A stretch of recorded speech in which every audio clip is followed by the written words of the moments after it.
Hey my beautiful artists, today we're going to be painting a sunset. So I want you to get a piece of glass which you're going to use as a palette.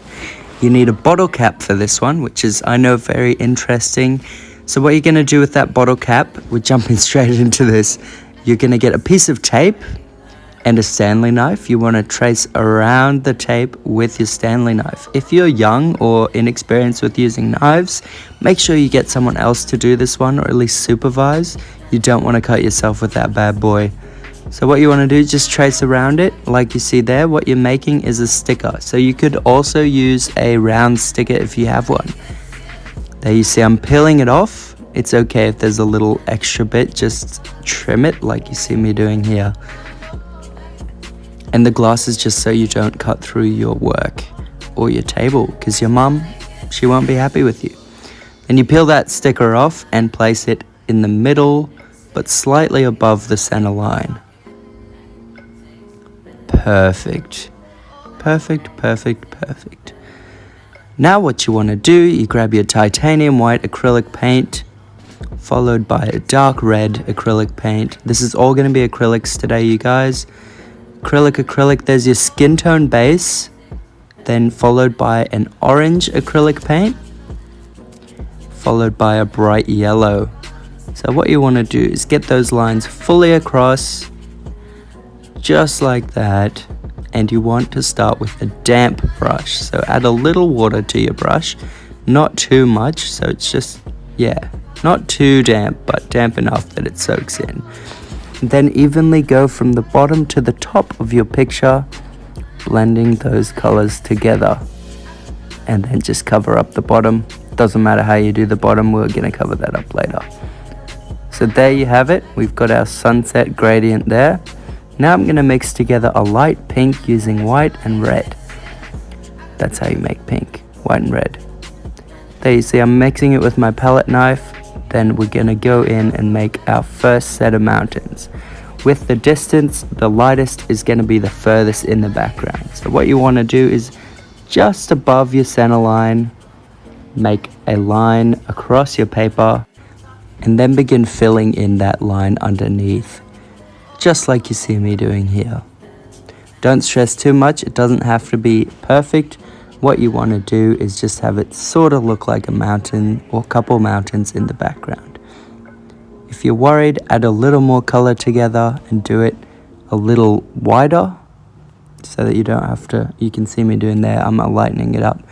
But if you do it wider, you don't have to worry too much about covering it with the next layer. So the next layer, you're adding a bit of blue and red together to make that light purple, darker than the pink. That's what's very important here, is you're getting a darker color but not too dark.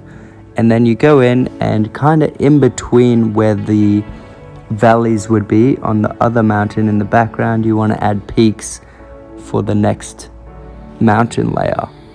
You can see I'm doing that there, just covering it, making it nice and smooth. And then you're going for an even darker color, so you want more blue and less red with this one. Still a purple, but it's a much darker purple. So you can see what I'm doing there. Once again, adding a little bit of mountain in the valley of the other one, of the other mountain. There you go, covering it up. Nice and dark, but not black yet. Alright, now we're jumping in straight in with the black, a little bit of blue mixed in. What you want to do, again, same thing, just a simple mountain outline. Perfect, perfect. And then fill in the rest of that underneath there with black, just like that. Wow. Next, I mixed a bit of white together and went back to that circle shape we had used the sticker on. What you want to do is a little blend of white around the circle, just to give it a nice glare effect. We call that dry brushing. So you don't want any water with this, you just want to lightly powder on a halo around this circle here. I also add a little person, a little figure on the mountain with his arms outstretched, just to like add a little something to my painting. You guys can add whatever you want, maybe a goat, maybe something else. I also signed it, and here we go, we're peeling off that sun shape now. So you can see it didn't peel perfectly. I'm going in with some white just to fix up that circle. But that's pretty much the perfect shape I wanted. Just to have that perfect round, perfectly white sun that really finishes this painting off. I'm really happy with how this one came out. Next step is to slowly peel the masking tape back.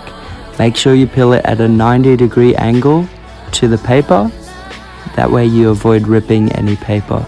You can see in my video I ripped the background as it's a printer paper. You do want a fairly decent, at least 200 GSM paper to be painting on. So here we have the Glamour Shots, you guys. The finished painting.